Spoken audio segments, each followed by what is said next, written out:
يقول جل وعلا الذين آمنوا ولم يلبسوا إيمانهم بظلم يعني بشرك أولئك لهم الأمن وهم مهتدون. وهذا من الترجمة باب فضل التوحيد وتكفيره للذنوب. ما أتى بالتوحيد سلم من الشرك كله فإن له الأمن وله الهداية مطلقة.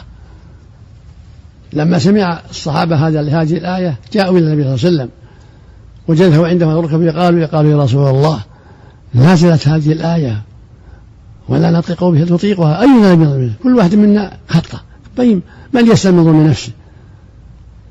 فقال صلى الله عليه وسلم ليس هو الذي تعنون ليس هو ظلم المعاصي إنما هو الشرك. ألم تسمعوا إلى قول العبد الصالح إن الشرك لظلم عظيم. فمن أتى بالشرك بطل عمله وليس له أمن ولا هداية الشرك الأكبر. أما من سلم من الشرك الأكبر والشرك الأصغر فإن له الأمن الكامل والهداية الكاملة. فإن سلم من الشرك الأكبر ولكن عنده شيء من الشرك الأصغر والمعاصي فإن عنده أصل الأمن وعنده أصل الهداية لكنها هداية غير كاملة وأمر غير كامل وهو على خطر من دخول النار بالمعاصي التي يموت عليها. لكن معه أصل الأمن وأصل الهداية. فمن مات على التوحيد الخالص لله والإيمان برسول الله صلى الله عليه وسلم فمعه أصل الأمن ومعه أصل الهداية لكنهما ليسا كاملين إلا بترك المعاصي.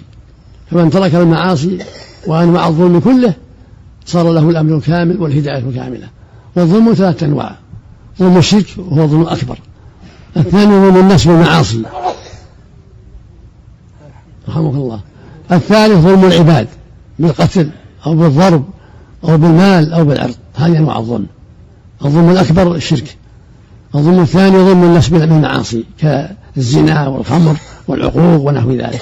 الظلم الثالث ظلم العباد في أنفسهم أو في أموالهم أو بالغيبة والنميمة. فمن وقاه الله أنواع الظلم كلها صارت له جنة من أول وهلة ودخل الجنة من أول وهلة وصار له الأمن الكامل والهداية الكاملة. أما من مات على الظلم الأول وهو الشرك فإنه من أهل النار ليس له هداية ولا أمن نسأل الله عنه. أما من سلم من الظلم الأكبر ولكن مات على شيء من ظلم المعاصي أو ظلم الناس فهو تحت مشيئة الله.